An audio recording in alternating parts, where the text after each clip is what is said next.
Hello বন্ধুরা, তোমরা সবাই কেমন আছো? আমরা তো এখানে ভালোই আছি। তাহলে চলো দেখি আজকে গৌরীদের বাড়িতে কি গল্প হয়। হিয়া সোনা, তুমি তো আজকে দুপুরবেলা ভাতই খেলে না। না মাঝিমানি, আমার খুব একটা ভালো লাগছিল না খেতে, আজকে কি শীত পাচ্ছিল ওই জন্য। তাহলে চলো, আর কি করবে, একটু শুয়ে পড়ি। আবার তো বিকেলবেলা উঠে আমি পড়াতে যাব, তুমিও তো পড়তে বসবে। হ্যাঁ মাঝিমানি, চলো আমরা তাহলে শুয়ে পড়ি। মা কোথায় মাসিমানি? মা ওই তো বিকেলবেলার সব কাজকর্ম করে নিচ্ছে। ও আচ্ছা। হ্যাঁ রে হিয়া সোনা, এই তো আমি এখানে ঝাড়ুটা দিচ্ছি। উঠোনটা উঠোনটা যা নোংরা করেছো তুমি, এটা সেটা ফেলে একটু ঝাড়ু দিয়ে দি। হিমা তো ওদের বাড়ির উঠোন ঝাড়ু দিতে থাকে বিকেলবেলার। উফ, যা নোংরা করে না হিয়াটা। উঠোনটাকে ভালো করে ঝাড়ু দিয়ে দি বাবা, আবার তো খেলবে উঠোনেই একটু পরেই। এই বলে তো হিমা ঝাড়ু দিয়ে উঠোন পরিষ্কার করে ফেলে। তা হ্যাঁ রে গৌরী, আর তো বেশি দিন বাকি নেই তোর বিয়ের। কবে তাহলে কেনাকাটা করা হবে রে? হ্যাঁ গো দিদি, এই তো সব মাইনেপত্রগুলো পেয়ে নি, হাতে টাকা পয়সাগুলো পাই, তবে তো কেনাকাটা করতে যাব বলো না। হ্যাঁ রে বোন, আমি কিছু টাকা জমিয়েছি আর ব্যাংকে কিছু টাকা আছে, সেগুলো সব তুলতে হবে। তুলে তোর বিয়ের কেনাকাটাগুলো তো করে ফেলতে হবে, বল না। হ্যাঁ দিদি, বেশি কিছু কিনবে না জানো তো, খুব অল্পের মধ্যেই সেরে দেবে।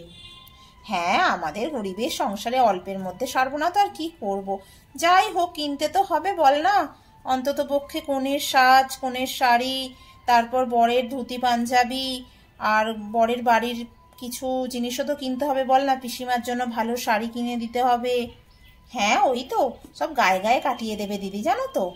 হ্যাঁ হ্যাঁ, সেটাই তো করব, নইলে আমাদের যেমন সামর্থ্য সেরকম তো করতে হবে বল না। ও মাঝিমানি, আমি কিন্তু ভালো দেখে একটা লেহেঙ্গা নেব। এই মেয়ে শুরু হলো, কি কোথা থেকে কোথায় চলে গেল। তুমি আবার লেহেঙ্গা কি চেনো? হ্যাঁ লেহেঙ্গা কি বোঝো লেহেঙ্গা? হ্যাঁ আমি জানি, মুনিয়া পড়েছিল ওর মাঝিমানির বিয়েতে, আমিও পরবো লেহেঙ্গা। আচ্ছা ঠিক আছে, তাই তুমি লেহেঙ্গা পরবে। তোমার সাইজের লেহেঙ্গা এখনো বানানোই হয়নি। হ্যাঁ বানানো হয়েছে লেহেঙ্গা, আমি লেহেঙ্গাই পরবো, লাল টুকটুকে লেহেঙ্গা কিনে দেবে আমাকে। ও পাকা বুড়ি একটা। এই এই মুনি, আমাকে দে না, একটু ফুচকা দে না, একটু ফুচকা দে না। কেন রে, আমি দেবো কেন তোকে? তুই তোর ফুচকাটা খেয়ে নিয়েছিস, এখন আমার থেকে ফুচকা চাইছিস?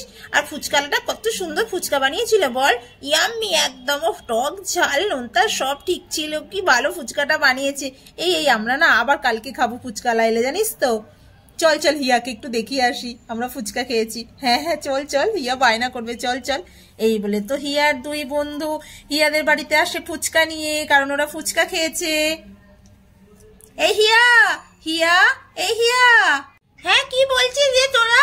এই তোরা ফুচকা কোথায় পেলি রে? ফুচকা এই তো পাড়ায় এসেছিল তো একটা কাকু ফুচকার ভ্যান নিয়ে, আমরা তো ফুচকা খেলাম, খুব ভালো ফুচকাটা বানিয়েছে জানিস তো, আবার একটা করে ফাও দিয়েছে। দেখ না, ঘন্টুরটা খেয়ে নিয়েছে, আবার আমার থেকে নিয়ে নিয়েছে। হ্যাঁ ফুচকা, আমাকে কেন দিলি না তোরা? আমাকে ডাকলি না কেন? আমি ফুচকা আমার ফেভারিট, ফুচকা আমার খুব ভালো লাগে খেতে, আমাকে দিলি না কেন তোরা? এই যা রে হিয়া, ভুলে গেছি তোকে ডাকতে। ঠিক আছে, কালকে যখন আসবে তখন তোকে ডাকবো। হ্যাঁ কালকে আবার আসবে বলেছে, আমরা চলে যাই এখন। হ্যাঁ এই বলে তো হিয়ার দুই বন্ধু চলে যায় ফুচকা নিয়ে। উমা, মা, উমা, মা গো। হ্যাঁ হ্যাঁ, কি হয়েছে কি হয়েছে বলো। হ্যাঁ কি বলছো হিয়া সোনা? ওমা মা, আমাকে ফুচকা বানিয়ে দাও না। ওই ঘন্টু আর মুনিয়া তো ফুচকা খাচ্ছিল, বলছে খুব সুন্দর ফুচকা, আমাকে ফুচকা দাও না, আমি ফুচকা খাবো। ও মা, ও মা, ও মা, আমাকে ফুচকা দাও না, মা মা আমাকে ফুচকা দাও না। এই মেয়ের এই বায়না শুরু হলো, দুপুরবেলা ভাত খাবে না কিছু না, অমনি খিদে পেয়ে যাবে, অমনি ফুচকা চাইবে। আমি ফুচকাটা এখন কোথায় পাবো? না না না, আমাকে ফুচকা দিতেই হবে, আমাকে ফুচকা কিনে দিতেই হবে, ফুচকা কিনে দাও, কিনে দাও, কিনে দাও। আরে ফুচকাটা আমি এখন কোথায় পাবো? ফুচকাটা তো চলে গেছে। না না না, আমাকে তাহলে তুমি বানিয়ে দাও, আমাকে তুমি বানিয়ে দাও, আমাকে ফুচকা বানিয়ে দাও। দেখছিস তো দিদি, এই মেয়েটা না দুপুরবেলা একটা ভাত মুখে দিল না, এখন আমার ফুচকা, খিদে তো আছে না, পেটটা তো খালি হয়ে আছে। আচ্ছা দিদি শোন না, আমি একটা ফুচকার প্যাকেট কিনে এনেছিলাম জানিস তো, পাঁপড়ের, ওটাই একটু বরং তুই ভেজে দে। আর গৌরী তোকেও কি বলবো, তোর আশকারাতেই না ওরকম বেড়ে উঠছে, ও চাইছে বলেই কি এখন দিতে হবে? আর কি করবি বলতো দিদি, বাচ্চা মেয়ে, খিদেও পেয়েছে আর ওরা খেয়েছে, বায়না দেখিয়ে চলে গেছে, একটু বানিয়ে দে, একটু বানিয়ে দে দিদি। চল না, আমিও সব জোগাড় করে দিচ্ছি, চল তাহলে, কি বলবো আর। ইয়ে ইয়ে ইয়ে, মাঝিমানি জিন্দাবাদ, মাঝিমানি জিন্দাবাদ, মাঝি তুই তাহলে আগে না আলুটা মেখে নে। হ্যাঁ দিদি, কি কি দেবো বল? ওই তো আলু দে, আর একটু পেঁয়াজ কুচি দে, ভালো লাগে ফুচকার সাথে খেতে।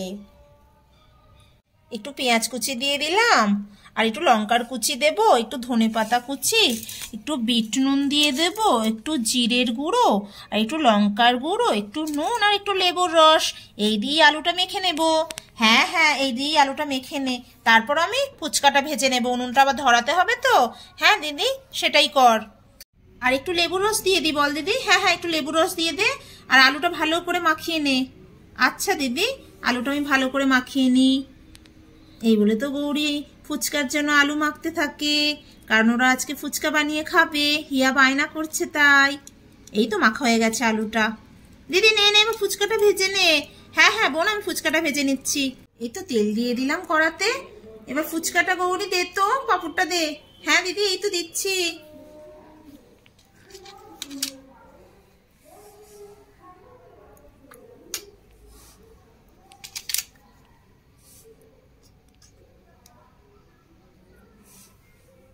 তেলি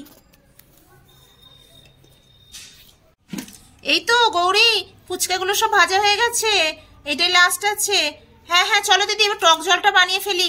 হ্যাঁ টক জলটা বানিয়ে ফেল, আর নীলকে একটু ফোন করতো গৌরী। আচ্ছা ঠিক আছে, হ্যাঁ ফোন করে দিচ্ছি। ও তো ফুচকা খেতে ভালোবাসে, আজকে তো কাজে যায়নি, বাড়িতেই আছে, একটু ফোন করে দে। আচ্ছা দিদি, দিচ্ছি। এই বলে তো গৌরী নীলকে ফোন করতে যায়। বৌদি ভাই, ও বৌদি ভাই, আরে নীল ঠাকুরপো তুমি চলে এসেছো? আরে হ্যাঁ, তোমরা ফোন করলে তো। ও মা, ফুচকা! বাহ, কে বায়না করলো? এই তো নীল আঙ্কেল, আমি বায়না করেছি। এসো এসো, সবাই মিলে ফুচকা খাবো, এসো এসো। হ্যাঁ হ্যাঁ, যাচ্ছি যাচ্ছি। এই তো বৌদি ভাই, দাও দাও ফুচকা দাও, ফুচকা দাও। হ্যাঁ হ্যাঁ ঠাকুরপো, এই তো আমি ফুচকা নিয়ে আসছি। গৌরী যা, প্লেটে করে ফুচকাটা দে। হ্যাঁ দিদি, এই তো দিচ্ছি। বৌদি ভাই, খুব সুন্দর ফুচকা হয়েছে, ইয়ামি। হ্যাঁ ঠাকুরপো, ভালো হয়েছে। হ্যাঁ বৌদি ভাই, খুব সুন্দর হয়েছে। হিয়া সোনা, তুমি খাচ্ছ? হ্যাঁ মাঝিমণি, আমি খাচ্ছি, খুব সুন্দর হয়েছে। খুব ভালো ফুচকাটা, খুব ভালো। তো বন্ধুরা দেখো, ওরা এইভাবে ফুচকা খেতে থাকছে। এপিসোডটি যদি ভালো লাগে প্লিজ একটি লাইক করে দিও। আবার দেখা হবে নেক্সট এপিসোডে। সবাই ভালো থেকো, সুস্থ থেকো। Thank you.